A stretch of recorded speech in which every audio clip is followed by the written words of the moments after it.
Një qift që ka luajtur, që Egli ka aktruar që nga fillimi. Jo, se besoj ajo është. Olta ti e grua vet dhe tani ka mundësi ta përfundoj. Atëherë nëse ju quheni Olta apo ja u lej juve. Tani ta përfundoj unë mendimin tim, sido që ti dhe I gabuar, më lë të gaboj të paktën. Gabo. Ashtu. Atëherë. Gabim të mbar. Faleminderit. Unë se më thej Egor, tani po bëj me qetë, po bëhesh ti. Mendoj që Egli, do me thënë, e ka përdorur këtë pjesën në lidhje me Gjestin, ka dashur të fitoj pikë, ka dashur duke ditur që kur është futur Gjesti ka qenë, ka pasur shumë fan base, Egli e ka ditur që nga Big Kosova dhe ka dashur ta shfrytëzoj. Dhe jo se ka bërë keq, shumë mirë ka bërë, sepse loja atje ti shikon një lojtar që është I pëlqyer dhe do ta shfrytëzosh. Shumë mirë, po ka eskaluar shumë situata që ti të kërkosh një dashuri të pamundur duke tjetri duke ta vënë në dije dhe ti të shkelesh mbi veten tënde, mua kjo nuk më duket dashuri, më duket aktrim I kthyer në obsesion nga ana e Eglit. Sepse mua nëse njeri më mbyll rrugën dhe më thot nuk të dua, atëherë unë e kam marrë përgjigjen.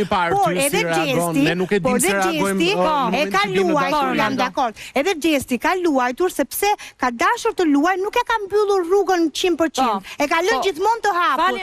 Flasim për çfarë do ndodhi në fakt në vazhdim. Në vazhdim unë mendoj që këta të dy do kenë një lidhje, një finalizim. Sepse edhe Gjesti po I thot që kthehemi si në fillim. Dhe unë mendoj që I duhet përloj kjo. I duhet përloj, Egli të shkojë në finale dhe Gjesti të jetë fituesi Big Brotherit. Është normale. Duhet ta finalizojnë të pjesën. Duhet ta finalizojnë se nuk shkon. Nuk shkon më. Është 3 muaj që është mbajtur kjo lidhje, triqe mos e fut. Për çfarë? Për të arritur njërin finale se njëri është fituesi, nuk janë të dy. Ai që të do, ai që të do, ka mënyrë rekuperimi në javët e fundit për fansat, për këtë çiftin. Hajde me zor, ai që të do. Ai që s'të do nuk mundet të doj më mbrapa. E kupton, është e pamundur.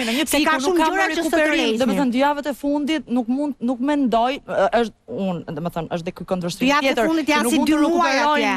Fansat e një çifti që 2 javët e fundit në momentin 2 javat janë si 2 muaj, se je 24 orë, duken si 2 muaj. Unë kështu e kam mendimin. Mendoj që Gjesti po e favorizon Eglin? Po normale, që po e favorizon për qenë pjesë e finale, sepse Gjesti do që tjetë Egli pjesë e finales. Ronaldo, jene kontradiktu se tash përndajmë pak diskutimin. Nëse thua që nuk e dua, atëherë si e dashka në finale. Jo, nuk e do për ta pasur partnere, jo për lojtare në finale, sepse dhe ai e di po pse nuk e kupton Gjesti që Egli e ka ulur pak imazhin e vet nga gjithë ato gjëra që ka bërë atje. Unë të lash të gaboje. Faleminderit, tani ma rikupero ti gabimin. Ta rikuperoj gabimin që ti bëre. Pikërisht, kjo që analiza që ti sapo bëre dhe çdo I ftuar në studio televizive këto 4 muaj kam bërë, është grazka e Egli Takos dhe Gjestit, sepse nuk ka ndodhur asnjëherë në 4 Big Brothera dhe ky është raporti më I veçantë që ka pasur ndonjëherë Big Brotheri. Në patjetër shqipe. Dhe nëse në 3 Big Brother të tjerë ne kemi pasur çifte që finalizoheshin që javën e parë, javën e dytë, pastaj ndaheshin. Kanë qenë më të shëndetshme si çifte, do thënë, kanë qenë çifte që shprehin pushimin dhe zhvillohen në një mënyrë më unikal sepse ne kemi 4 muaj në studio televizive diskutojmë, e do ai Eglin, e do Egli atë. Dhe le t'i themi gjërat hapur siç janë.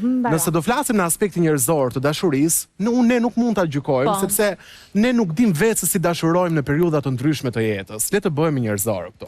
Nëse do flasim, Ronaldo, nëse ti të dashuroj një vajzë, do e lejoje që të denigronte veten deri në atë pikë?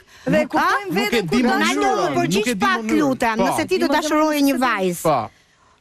Do e lejoje që të denigronte veten deri në atë pikë sa e ka denigruar Egli? Varet rrethanat ku ndodhesh. Rrethanat ku ndodhesh? Rrethanat ku ndodhesh. Dhe sot jemi përballë. Ti po shikon që ajo femër po fundoset dhe ty të pëlqen ta shikosh në atë pikë që po shkon. Atëherë, varet nga rrethanat ku je dhe këto 2 njerëz janë në Big Brother për të fituar 100.000 euro. Po pra unë po luaj ta kam thënë po aktrojnë. Vëllai më çfarë do ndodhi Ronaldo sipas te nga ky moment? Ja them unë çfarë do ndodhi. Vëllai më motor përfundoi në gjyq për 10 milion lek borxh apo për 1-2 lumtor. Le të bëhemi fair.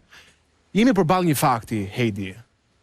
Unë vjet kam thënë në përfundim të fan klubit, pavarësisht që Egla Cena e kisha kritikuar për 3 muaj me radhë, ama në fundi dhash hakun dhe thash kush e ka bërë këtë Big Brother? Këtë Big Brother Treshin e bëri Dhoma e Bardhë, që bëri Egla Meritonin. Pyetja është kush e bëri Big Brother 4? Çfarë do të mbajnë mend njerëzit nga Big Brother 4? Dhe unë jam i sigurt që do të mbajnë mend Eglin dhe Gjestin. Dhe le t'ja japim hakun. Ore, nuk kundërshtoj këtë pjesën. Çfarë do ndodhi me raportin e tyre të mëngjes? Ama dhe këtë duhet ta theksosh. Çfarë do ndodhi? Unë nuk besoj që kanë për të finalizuar një raport 2 javë para finales. Nuk mendoj që do ta bëjnë këtë gabim. Mendoj që do të ata janë pa parashikueshëm dhe mund të bëjnë çdo gjë. Po jo, unë nuk mendoj që janë kaq robotik ose të paktën nuk dua ti mendojnë njerëzit sikur janë kaq robotik dhe i bëjnë gjërat kaq me llogari, sepse 24 orë në kamera diku do dilte ajo. Gjë që ti mund të kishe vërtet për brenda nëse do aktroje kaq shumë, mendoj unë. Po për lojë, në funksion të lojës, Egli do i vlente njëri bashkim me Gjestin? Si mendonte? Unë mendoj që Egli nuk është mjaftueshëm e qartë që të ndaj lojën nga jeta reale dhe mendoj që ajo është vërtet e përshkruar emocionalisht, kështu që nuk mendoj që do i shërbente në ndonjë mënyrë. Mendoj që ata të dy duhet ta këtu brenda mendoj që nuk duhet t'i japin shumë, duhet të shkëputen të qëndrojnë të shkëputur dhe nëse i japin një shans. Më fal, ti po thua që në publik emocional apo jo, ky ribashkim Eglin do e ndihmonte? Nuk e kam fjalën për në publik, se unë i shoh gjërat, unë jam shumë. Po pra është pyetja në publik, në lojë, në Big Brother. Dhe i shoh gjërat se çfarë është mirë për individin. Emocionale apo jo? Po pra. Publiku përshtatet pastaj çfarë bëjnë ata të dy, publiku do i kuptojë, fansat e secili do i kuptojnë. Okej, kështu qëndron. Ti thua ajo e ka emocionale, kështu që kjo do e ndihmonte sipas teje? Qofse bashkohet me Gjestin. Tani unë nuk e di sepse varet çfarë editimi bëhet në TikTok. Do thënë çfarë se editohen me muzikë dramatike apo me muzikë dashurie. Po tani se Big Brother nuk është në TikTok, është 24 orë ka një fanbase shumë cilësore. Më fal, Edi. Unë mendoj që po shqipe.